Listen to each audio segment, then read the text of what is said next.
In 2020, I've made it my responsibility to consume as much media as I can manage, and of course that's going to mean watching more films than I ever have in a year. In the hope that, at the end of each month, I'll be able to run down all the films I saw during that month, hopefully giving my in-depth thoughts on each film. And hopefully by the end of the year, this means I'll have a list of videos that chronicleize my year in cinema. I think that might be nice. Unfortunately, straight off the bat, I've had to make some pretty serious compromises given the quantity of films that are coming out on the last day in January, tomorrow as I record this.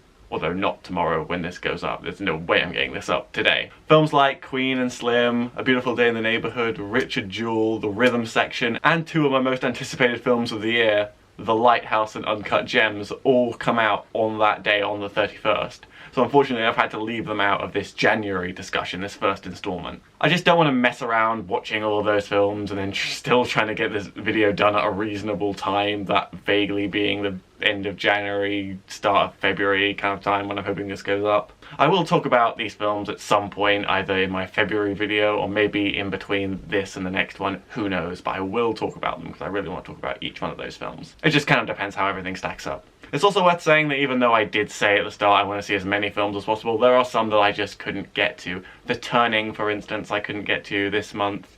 A film I really wanted to see. But if I do miss anything during its theatrical release, I will make a conscious effort to note that and make sure that I go back to it when it's released on digital services or on Blu-ray, however. And again, I'll go through all of these films at a later date. So with all that out of the way, we've got 8 films on the docket, starting off with our 2 New Year's Day releases. And I want to start with Jojo Rabbit. Honestly, just to get it out of the way more than anything. And I know just by saying that I'm implying that this film isn't very good, and honestly I don't think that's true. I did enjoy mostly my time with this film, sure. In fact, I'd go as far to say that I'm stunned that it worked at all for me, and we'll get into why that is in a bit. But it would certainly be true to say that Jojo Rabbit strikes a weird middle ground for me, as the film is clearly trying very hard to say a lot, but almost ends up saying very little as a result of that. And it's a key issue of tonal dissonance that cripples this film straight away. Because this film is a comedy set in 1940s Germany during the throes of World War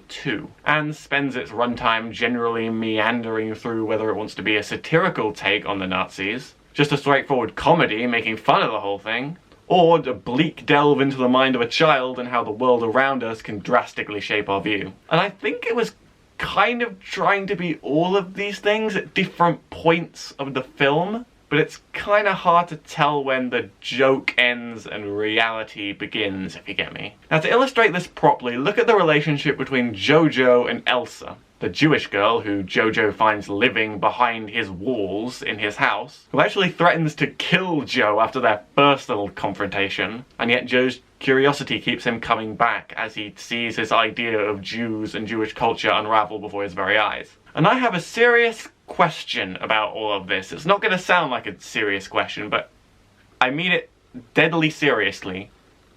All the sexual subtext? Is it intentional or what? I seriously mean this, because it gets established very clearly in the text of this film that Joe has some sort of romantic sexual attraction to Elsa, and that is conveyed to the audience through this obsession that Joe has with Elsa's boyfriend, who hilariously turns out to be dead, which I love. And that's all revealed in a great comedy sequence. The comedy in this film, it's dissonant, yes, but it has its moments, and that certainly is one of them. That sequence where that letter is read aloud and all of that becomes text, that's really excellent. But when you pair all of that text with the idea that comes in that crescendo, that climax, when it's Joe's objective to keep Elsa around even as the war is over, even as it's safe for her to go out, I kind of started to pick up on some subtext that I think was unintentional, but it seriously coloured my general feelings coming out of this film. But with all that kind of personal criticisms out of the way, I did mostly enjoy my time with this film. I think it does a lot right. I think it mostly succeeds for what it's trying to do. Granted, it is, as I've already established, trying to do a lot of things. And from a technical perspective, I think this film really works, especially when you dig into the camera work and a lot of what's going on there. Most notably when Joe is looking up at the hanging body of his mother, with the camera gently obscuring her face so the audience can't see it. letting all of that hang in subtext, and as a result, letting all of that emotion come through Roman Griffith Davids's stunning performance. I really like his role here. And yeah, if I'm being brutally honest with myself, his performance alone, his presence in this film, probably justifies its inclusion as a nomination for Best Picture at the Oscars this year. To be honest, it really is great, jaw-droppingly good performance from him. Definitely one of the best child acting performances I've seen in a while. And in conclusion, yeah, the film's definitely a complete mess, but at least it's vaguely distinctive in its messiness. And just as our two protagonists seem to have no idea what to do when they do make that escape at the end of the film, I kind of don't have that much to say about Jojo Rabbit. It may well grow on me if I ever see this film later in the year, which I would really like to do. I'd love to come back to it with a fresh lens, see whether that subtext still rings true. But as it is, I'm totally convinced that this is a lot worse than it should have been. And that's disappointing. I'm feeling maybe a 6 out of 10 on this. And with that out of the way, moving on to a film that I think is much easier to talk about, our second New Year's Day release, The Gentleman. And do you ever get the feeling that a film just isn't for you? Because I think that was kind of my feelings walking out of this one for the first time. The narrative, which is mostly grounded in exposition after most of the events have taken place, which honestly I don't mind, I think it's quite conventional for this genre, is incredibly dense and just a tad convoluted around the edges maybe. But the slightly non-linear nature of the narrative, plus some really satisfying twists, do more than enough to keep this movie interesting. I wish I could say more about it. I honestly didn't have that much of a reaction to it, apart from one key thing that I would like to note. Because the main barrier that I feel is stopping me from properly enjoying this film, it comes in the slight tonal incoherence of it all. On the one hand, you have a crime film that's dealing in a lot of very conventional iconography. You've got a lot of guns and brutal gunshots and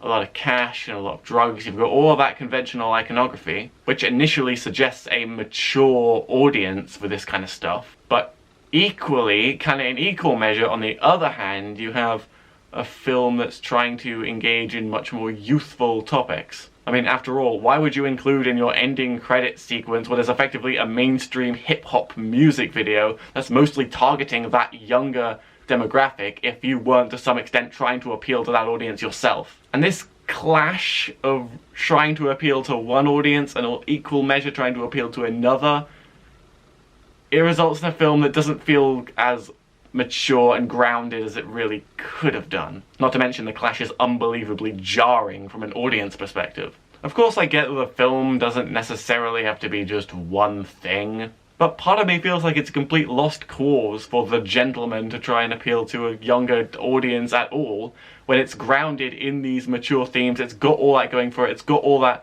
iconography that suggests a mature audience. Why would you even try and draw that younger audience in? It's just going to make a mess. And it really does in this film. It's really totally incoherent across the board. Especially if it's going to represent that audience, that younger demographic in its film in a completely conventional, unimaginative way. And yeah, the film does feel a tad formulaic, a tad conventional, almost feeling scared to step out of that comfort zone. But that being said, from a technical perspective, this film has certainly got plenty going for it. I really like the establishing shot and the way in which the audience are alerted to Fletcher's presence in that room. I really like that as a kind of first moment of the film. And honestly, the dynamic between Ray and Fletcher as a whole is really great. And really, it's that dynamic hitting that crescendo near the middle of the film that gives this film really most of its character. So while this is a good film, definitely, it's got enough going on in the technical department to really keep my interest, I'm afraid it's just too jarring, tonally incoherent, and, well, conventional to rate any higher than a 6 out of 10, unfortunately.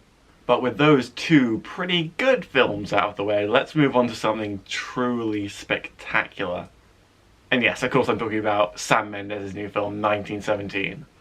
During my initial review of 1917, I compared it to Christopher Nolan's Dunkirk, his 2017 film. And since then, I've seen the film twice more, and I've let that interpretation settle in my mind, give it a bit more thought, and I think I've come to the solid conclusion that that was a wrong comparison to make. And there are two reasons for this. One, because 1917 is so much better than Dunkirk, it hardly has any business being compared to it. And two, 1917 is a fair bit more abstract in its war iconography that it almost makes me hesitant to say that the films even exist in the same war movie-like ecosystem. They are certainly looking to do very different things, but of course that doesn't make the astronomical gulf in quality between the two films any smaller. I'll put it this way.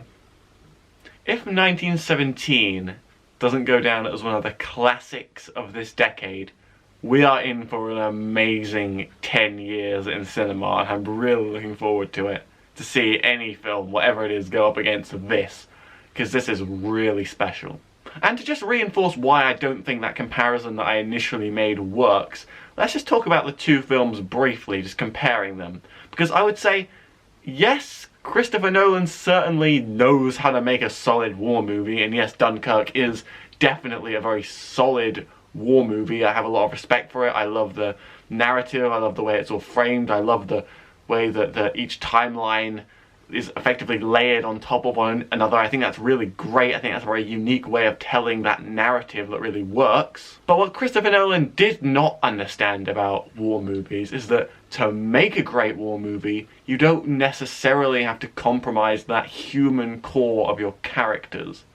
Because yes, Dunkirk is good, and I'll certainly reiterate that, I do like the film, but it's stone cold. 1917, on the other hand, despite its similarly very heavy themes and murky tones, it grounds its narrative in a much more human way, and that humanity being mostly conveyed through the relationship between two brothers, the younger of whom has been tasked, along with a colleague, to rescue 1,600 soldiers, including his older brother, who were walking into a trap after an orchestrated retreat by the Germans. Not only is it a well-written narrative, but there are real relationships here that elevate them further, make them more human feeling. But the characters and how effortlessly they're all sketched out really adds up to nothing when you look at this film from a technical perspective. More audiences, I think, should be talking about the technical achievement that this film is. I don't know who it was who had the idea to tell the story in that way, with the one-take approach, but whoever it was, wow.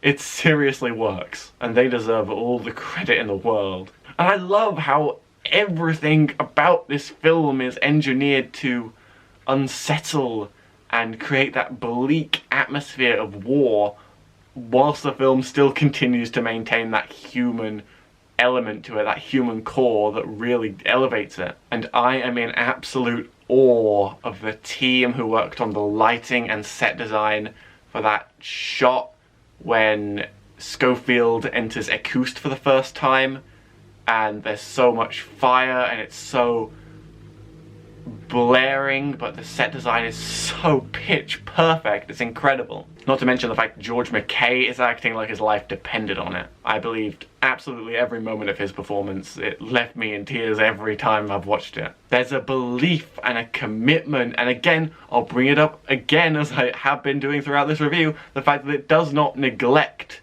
that very human core, the fact that he's still going on with this mission. Remember, he was the one who was initially second-guessing everything and saying, no, we can't go, we've got to wait until it's light, or whatever it was.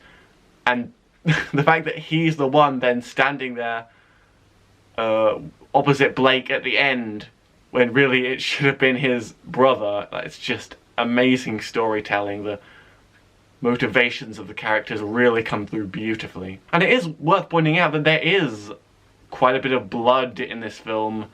Unlike Dunkirk, for instance, that didn't have any blood. There's a lot of brutal gunfire, there's a lot of big, wide, vast landscapes. It's kind of got the lot. Not to mention how every little detail of the framing paired with the diegetic sound just it effortlessly complements each other, and that is really how you define this film, effortless. Everything so expertly complements everything else that it's almost hard to believe that this is a film that was constructed. It's nothing short of extraordinary, and of course from a technical point of view I've already talked about how that shot when Schofield enters Ekust is one of the greatest things I've ever seen on film. But of course those eerie, wide, low-level tracking shots, they deserve a lot of acclaim as well for just how they're framed, drawing a lot of attention to the landscape beneath the characters as well as the characters themselves. And the camera movement is consistently seamless, especially in the few moments where the camera just pans on a dime. And even though there are plenty of still shots, especially when Schofield is still in that mourning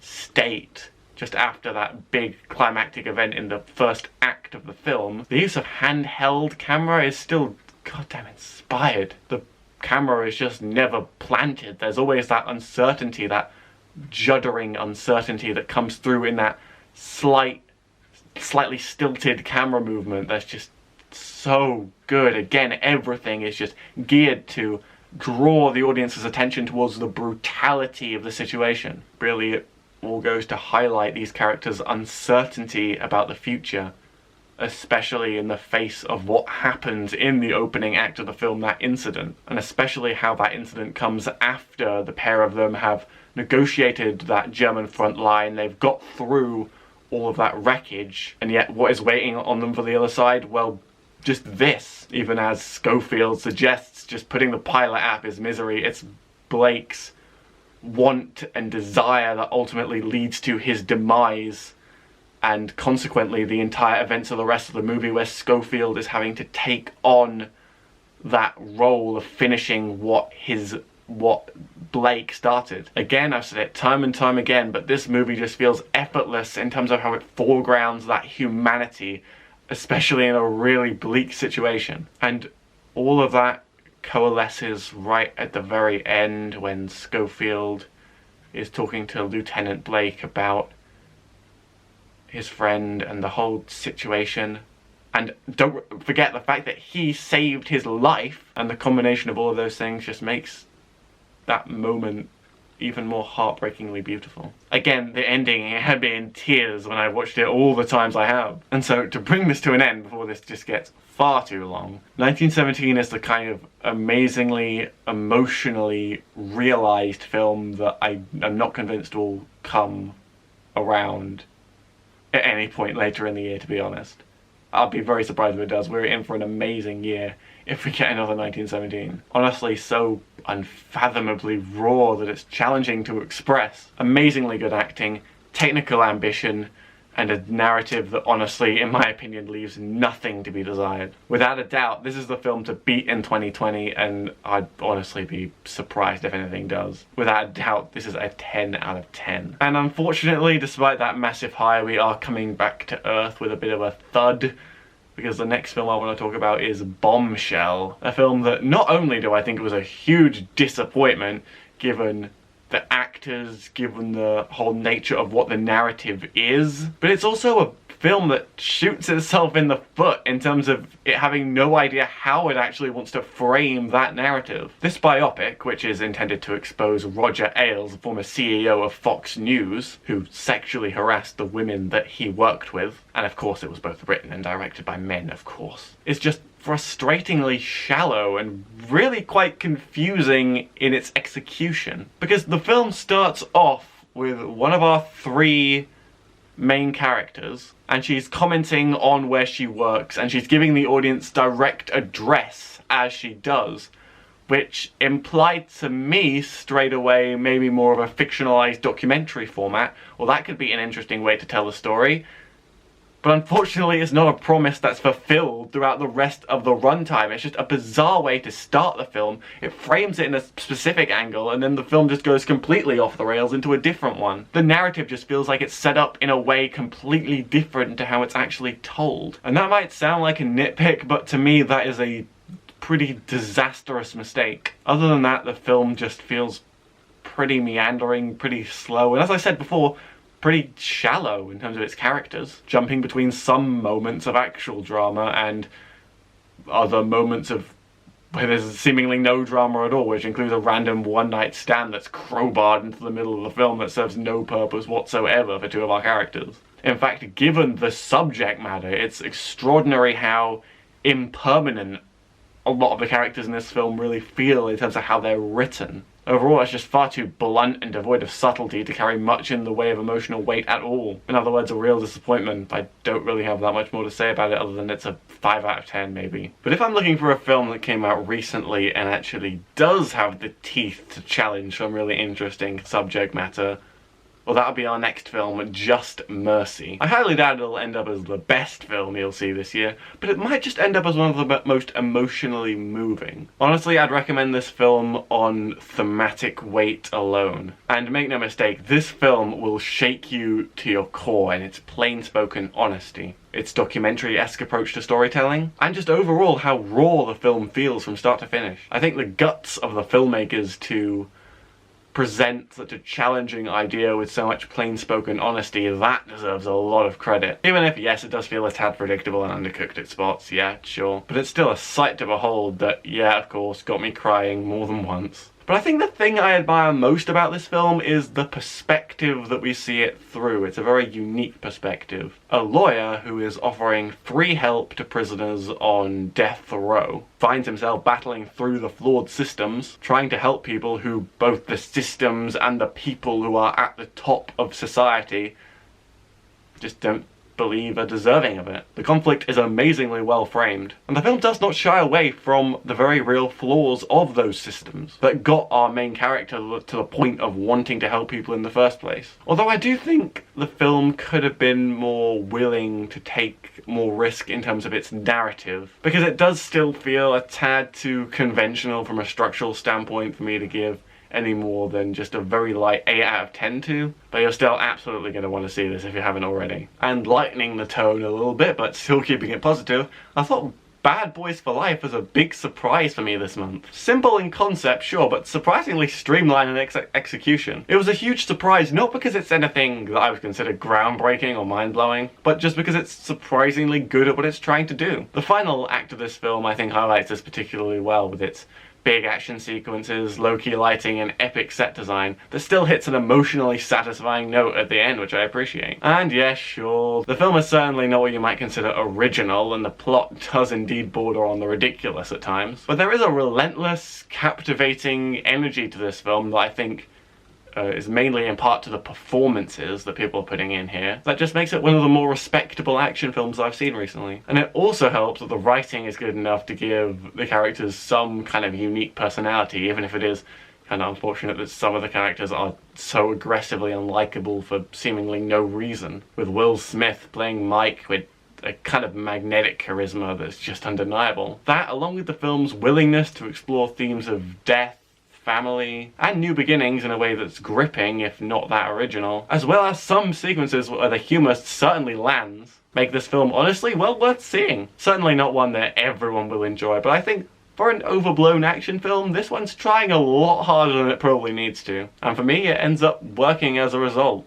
But I think a light 7 out of 10 on this one. And before we move on to the next film, maybe we should cast our mind back to when I last discussed a horror remake slash reboot on my blog. And yeah, it didn't exactly go well, did it? However much I might just want to forget that Black Christmas even happened, given the considerable backlash to this new film, The Grudge, it seemed like we might just be going through the motions. It's another December, January release, and notoriously, horror films released at this time are not very good. And this did not seem like it was an exception to that rule. But on the other hand, I'm also not really inclined to say that this film is terrible at all just because it appeals to that very basic, very mainstream horror jump scare heavy framework. After all, there can be like quality films that appeal to mainstream audiences, yes, even in horror. Not every horror film has to be Midsommar. Unfortunately, I don't think The Grudge achieves much of anything in its far too long runtime, apart from mumbling its vague, non-linear narrative into incoherence. To give the film some credit, there is a decent narrative crescendo when it's revealed to the audience what happened during the car incident. That's pretty nice. But apart from that, the non-linear narrative seems to serve no thematic purpose whatsoever. And really, it's just drivel as a result. And I will say this, some of the jump scares are pretty decent, even if you can tell that, yeah, the film is milking them for all they're worth. It's pretty obvious that The filmmakers know that's all the film's really got going for it, so they're gonna really drill in hard to make sure you do jump when they do come. But unfortunately, the editing has a habit of cutting away to different scenes, different moments, when it feels like something's really materializing in the current scene, the current moment. Which, yeah, I mean, it's quite nice when you're watching a horror film and you get that sudden moment of relief as that tension all just dissipates. But from a movie making perspective, is that exactly what you want when you're trying to make an unsettling horror film like this is clearly going for? And really, that's a shame, because credit when credit is due. I think the long takes that are set in the house itself are very well composed, actually. Unfortunately, there are some moments where the film just has no idea what to do with anything in terms of the narrative, and it leads to a lot of scenes that feel very redundant as a result.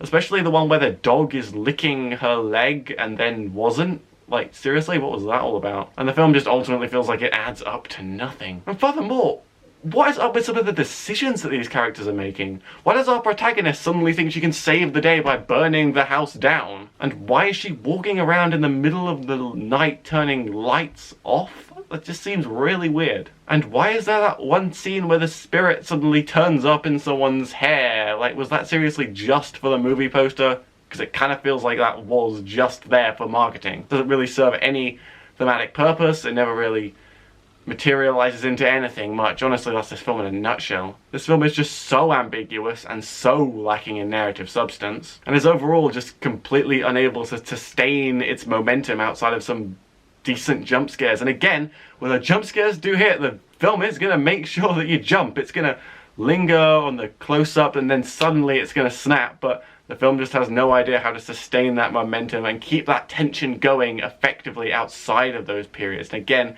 it leads to a film that's just feels redundant. Sure, yeah, the film does look pretty in places, but honestly, if that's all you're working with, and when the film feels as lacking in the narrative department as this film does, yeah, you're only getting a strong 4 out of 10 from me.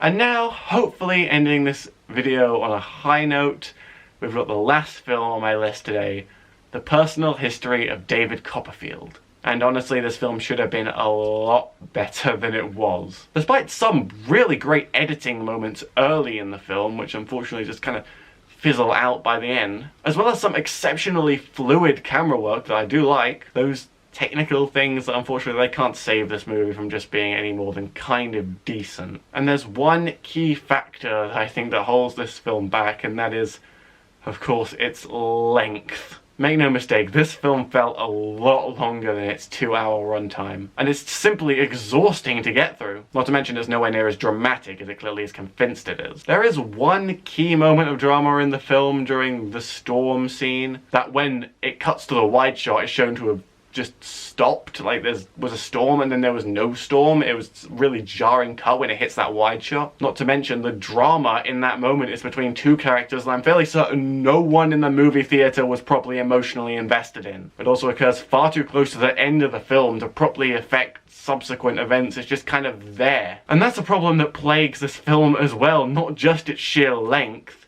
but the fact that it feels like a bunch of individual little events that are just kind of woven together, a kind of standard rags to riches, then back to rags, and then to riches again story that, yeah, doesn't really materialize into anything again. Again, not helped by the fact that the humor is mildly amusing at best and just evokes no reaction at all at worst. In fact, this film probably could have easily have slipped into just being kind of mediocre to me, but I suppose there are a few redemptive elements about this film that do save it, mainly in the acting department and the fact that Dev Patel, he plays David Copperfield, the title character, with a decent amount of charm that really does sell it. He just has that natural charisma to be able to keep my wavering attention mostly focusing on the film. And I'll also give the film a lot of credit for its cinematography as well, which is mostly fluid and stately long takes that are pretty claustrophobic. I do wish that there was a little more variety in shot types though. Like, give us a little bit more